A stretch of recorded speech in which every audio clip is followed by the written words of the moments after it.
Brasil, Bolsonaro disse as seguintes palavras: só Deus me tira da presidência. Só digo uma coisa, só Deus me tira da cadeira presidencial. E me tira, obviamente, tirando a minha vida. Mas que Deus é esse? Vamos entender? Então fica comigo que eu te conto tudo isso e muito mais logo após a nossa abertura. Além da Fé, com Jason Ferrer. Pois bem, Brasil, estamos de volta. E como sempre é uma honra muito grande receber você aqui. Muito obrigado. Agradeço sempre a vocês, porque eu não me canso de agradecer a vocês pela presença, pela preferência, pela participação. Muito obrigado a vocês que gostam do nosso canal, que se inscrevem no nosso canal. Muito obrigado mesmo pela força. Agradeço a vocês pela confiança e pela tamanha credibilidade. Por isso eu agradeço a todos vocês que vêm de todas as partes do Brasil e do mundo, tanto do norte, nordeste, sul, sudeste, centro-oeste do Brasil. Muito obrigado por todos esses estados e municípios estarem juntos com a gente. E obrigado a você também de vários continentes do mundo, você que está fora do Brasil, muito obrigado mesmo por você me assistir aí, me permitir entrar na sua casa. Muito obrigado por esse privilégio. Hoje nós vamos falar de um tema que vai ser muito importante, Brasil. Veja, o próprio Bolsonaro, ele disse que somente Deus o tiraria da presidência. Quem me colocou aqui foi Deus. Só Ele me tira daqui.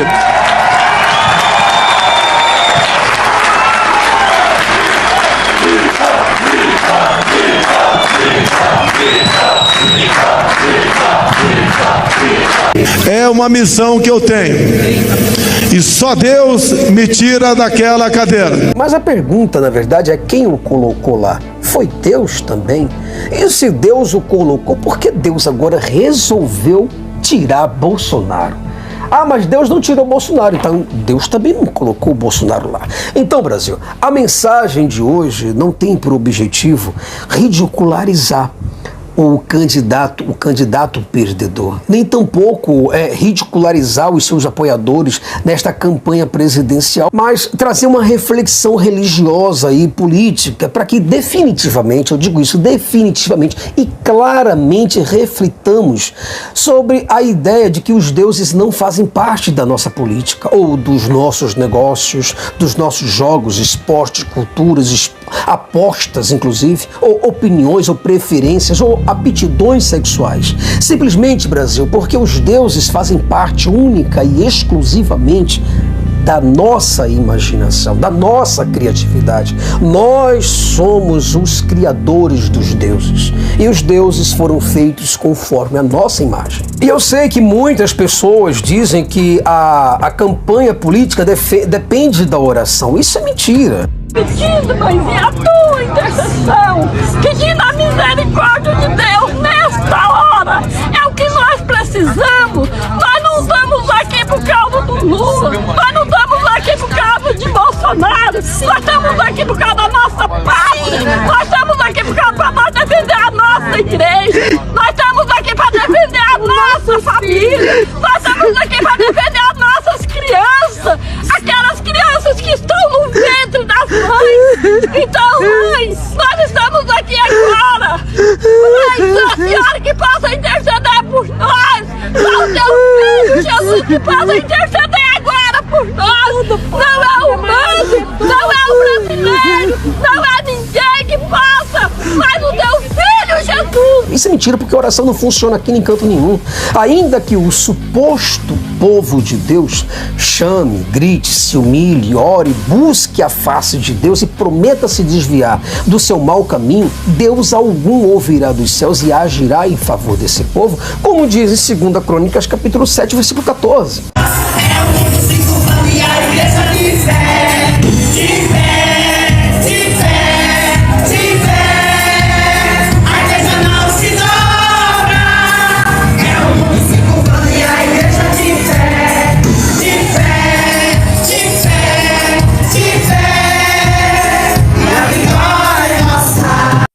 São marginais, a meu entender, terroristas. E tem ameaçado agora domingo fazer movimentos aí pelo Brasil, em especial aqui no DF. E eu já disse que eu não domino, não tenho influência, não tenho nenhum grupo e nunca convoquei ninguém para ir às ruas. Agradeço do coração essas pessoas que estão na rua apoiando É por isso, Brasil, que eu não acredito definitivamente que exista algum Espírito Santo guiando a igreja de Cristo aqui na Terra. Porque se tivesse guiando de fato e de verdade, essas pessoas teriam as ótimas e as mais excelentes interpretações da Bíblia. Não haveria tantas igrejas, tantas denominações, tantas raízes, tantos ministérios. Não haveria tantas pessoas quebrando cabeça com a teologia ou quebrando cabeça com as doutrinas para entender e ser entendido. Isso é a prova de que o Espírito Santo, tal Espírito Santo, não está aqui. Não está em canto nenhum, Brasil. Aí você veja a prova. Eles pegam um texto fora do seu contexto. Bom, se o Espírito Santo tivesse aqui, com toda a certeza do mundo, esse Espírito diria para as pessoas: olha, meu servo, não pegue aqui esta mensagem, porque o texto é fora do seu contexto, é um pretexto para uma heresia, meu irmão. Então não pega esse versículo bíblico aqui, porque esse versículo bíblico aqui não tem nada a ver. As pessoas pegam, por exemplo, um texto fora do seu contexto e tentam erroneamente aplicá-lo nos dias de hoje. Isso é loucura. Isto é insanidade, falta de interpretação. Eu vejo, por exemplo, muitos cristãos se utilizando do texto de 2 Crônicas, capítulo 6 e o capítulo 7, para tentar aplicar nos dias de hoje. Textos estes que não têm nada a ver com os dias de hoje. Refere-se unicamente à resposta de Deus a Salomão e não a qualquer pessoa, não a qualquer outra pessoa, não a qualquer outra nação. O povo de hoje, os oportunistas da Bíblia, eles gostam de pegar esses tipos de textos para dizer que Deus ouvirá a oração, que perdoará o pecado das pessoas e curará a sua terra, sarará a sua terra. Eles amam, Brasil, amam pensar que esse texto se encaixa no cotidiano. Isso não é verdade. Eu vejo Bolsonaro e as suas ovelhas se utilizando de 1 Crônicas. Se o meu povo, que se chama pelo meu nome, se humilhar, orar, se arrepender dos seus maus caminhos, então eu ouvirei dos céus, perdoarei os seus pecados e sararei a sua terra. Eu vejo Bolsonaro falar isso. Mas eu fico pensando, será que este homem nunca aí sequer parou para entender esse texto bíblico? Veja, a Bíblia diz assim, de hoje em diante os meus olhos, veja, de hoje em diante os meus olhos estarão abertos e os meus ouvidos atentos à oração feitas neste lugar.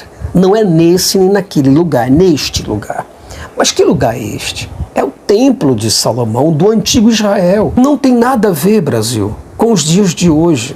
O texto nem consegue, nem se quisesse, se aplicar aos dias de hoje. Não tem condições. Vejamos uma coisa interessante. Se o povo acha que esse texto deve ser aplicado nos dias de hoje, então por que esse mesmo povo não faz o mesmo sacrifício que Salomão e os israelitas fizeram? Veja, o rei Salomão ofereceu sacrifício 22 mil bois. Não são poucos bois, concorda? Foi a maior matança da história, bem dizer. Foram 22 mil cabeças de boi que Salomão matou, que foi o maior derramamento de sangue da história animal. E foram mais, além dos 22 mil, não estou falando de 22 cabeças de boi não, meu amigo. São 22 mil cabeças de boi rolando por aí de um canto a canto. Foi muita faca, foi muita peixeirada ali em cima. Aí você veja, além disso foram oferecidos mais 120 mil ovelhas. É muita ovelha, meu amigo. Tudo isso para oferecer a Deus. Então, se a pessoa pega esse texto e quer pegar apenas o versículozinho bonitinho de que Deus ouvirá a sua oração, vai sarar a sua terra, bacana, isso é lindo. Mas cadê o sacrifício? Não vai fazer, não? Os crentes, na verdade, deveriam fazer o mesmo. já que eles estão se utilizando de um versículo bíblico fora do seu contexto, mas eles não fazem isso. É porque nós estamos na graça. Se está na graça, por que você vai lá na lei buscar os versículos bíblicos para você se basear? O povo de hoje quer apenas o benefício, ele quer apenas a bênção, não o sacrifício. Não, ele quer o bônus, mas não quer o ônus. Isso não. Salomão consagrou a parte central do pátio que ficava na frente do templo. Ele sacrificou tudo isso ao Senhor. E ali ele ofereceu holocaustos e a gordura das ofertas de comunhão, porque o altar de bronze que Salomão tinha construído não comportava os holocaustos, não comportavam as ofertas de cereais, nem tampouco as porções de gordura. Então, Brasil, de nada adianta você se utilizar da Bíblia para você espiritualizá-la, ou você tentar aplicá-la nos dias de hoje, simplesmente porque não vai funcionar. Não funciona nada daquilo. Aquilo é apenas um registro. Nada que está ali funciona para você e para os seus dias, porque foram escritos para Israel. Não adianta você dizer que Deus é por nós, porque não é. Isso é mentira sua.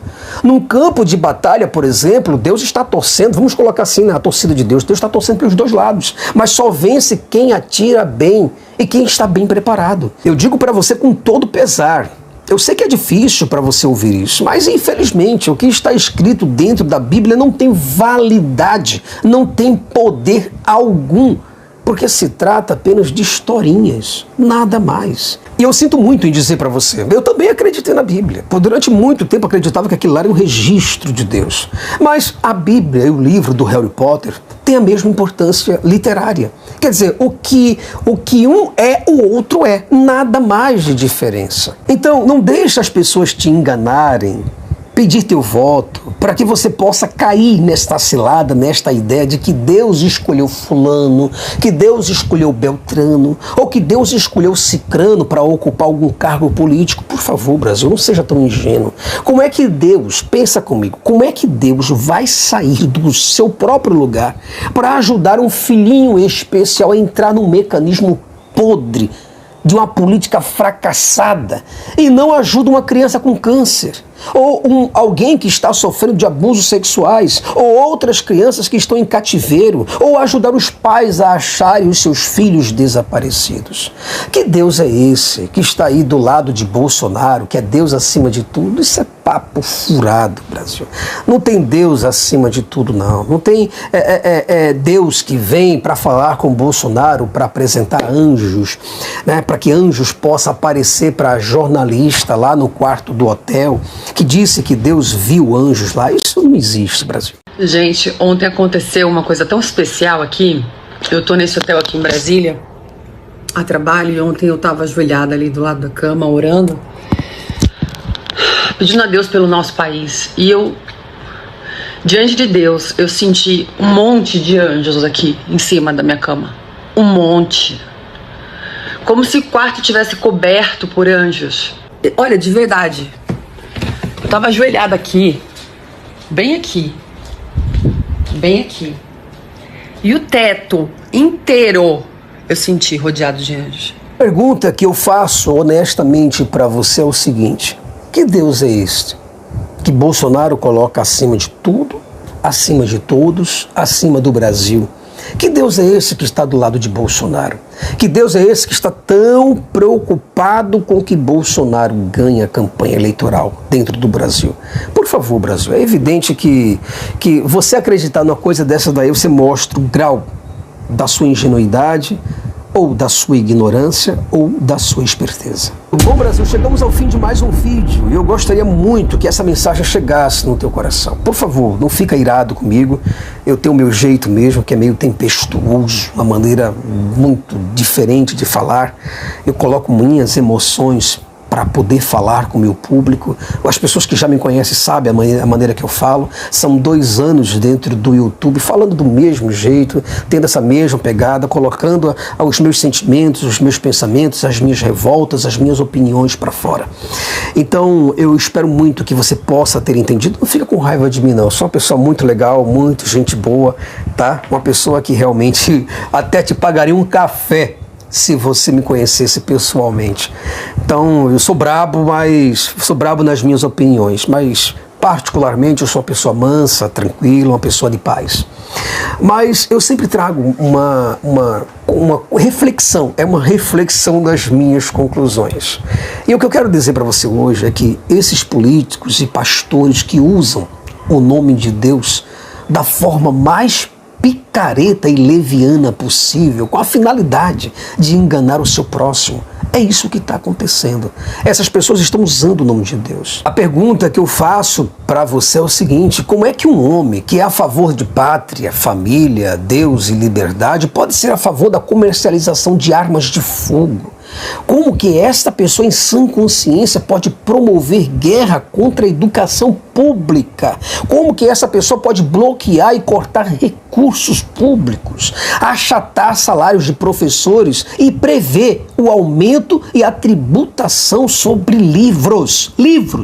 Veja, Brasil, segundo os dados do Exército de 2018, a quantidade de clubes de tiro no território nacional subiu de 160 para mais de 400, muitos deles funcionando até mesmo sem alvará. Agora veja que tristeza, que decepção, veja quanto horror é você sentir isso na pele. Ao mesmo tempo, enquanto os clubes de tiros passaram de 160 para 400, espalhando em todo o Brasil, do mesmo lado, ao mesmo tempo, desde 2015, de acordo com o Sistema Nacional de Bibliotecas Públicas, a SNBP, foram fechadas quase 800 bibliotecas públicas no Brasil. Fechadas, literalmente fechadas. Bibliotecas públicas e abrindo clubes de tiros e pessoas andando armadas e se dizendo cristãs, amando o próximo, perdoando 70 vezes 7.